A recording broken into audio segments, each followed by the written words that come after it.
Take a look at what's happening in Baltimore right before we came on the air with crews blowing up part of that bridge that collapsed when a cargo ship hit it a couple months back. Look at this.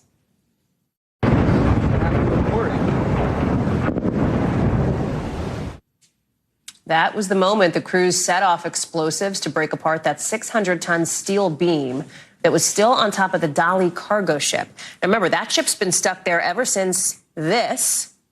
You know that moment when the ship hit the Francis Scott Key Bridge back in late March overnight. Dude, this is bad. Like there is no bridge. Like there is no bridge. That is new video we're getting in body cam from the night that it happened, from Maryland's Department of Natural Resources. The shock. Did you hear that in that first responder's voice? I mean, he sounded shaken up, saying there is no bridge when this happened.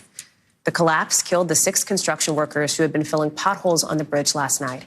Just last week, crews recovered the body of the final missing victim, which is why they moved forward with the demolition today. Ryan Nobles is joining us now. He has been covering that bridge collapse. Tail end now of this removal process. The port has been closed. Timeline now for when things could get back to normal seems to be speeding up now that this really critical part has been demolished out of the situation.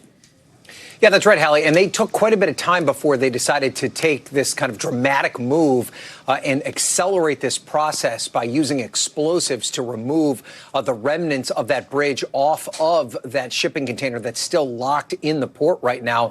And part of the reason they waited was because of that search for the remains of the last victim, which they were able to do. And now they believe that this is going to move along a lot quicker. They're now looking at a timeline of anywhere between 3 and 6 months before the port is back open and running.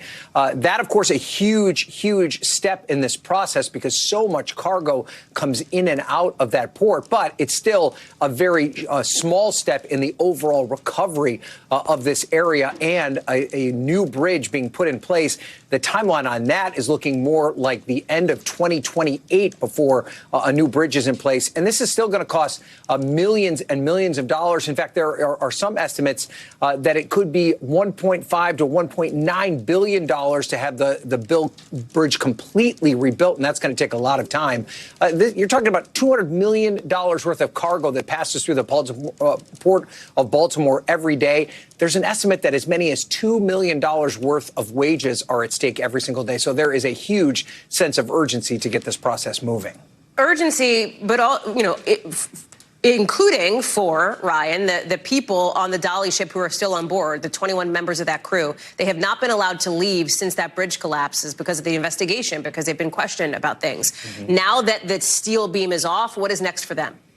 Yeah, there's a lot of reasons that they're still on board that ship, Hallie. You mentioned perhaps the most important reason, and that's because they are a part of this active investigation by the FBI to determine what went wrong on that day and if there's any specific culpability, perhaps even criminal culpability that's related to this awful disaster. But then there's also the fact that this still remains a working shipping container. This is a ship that needs crew on board in order to keep it operating and keeping the vessel in place during this period of time. And so there are a number of these crew members on board this ship that are having a lot of anxiety about paying their bills, about being able to take care of their families.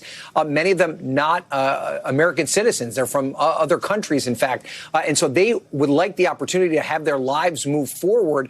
This was a big step in that process. They can't get off that ship until they're able to remove it from the harbor and get it out of that port.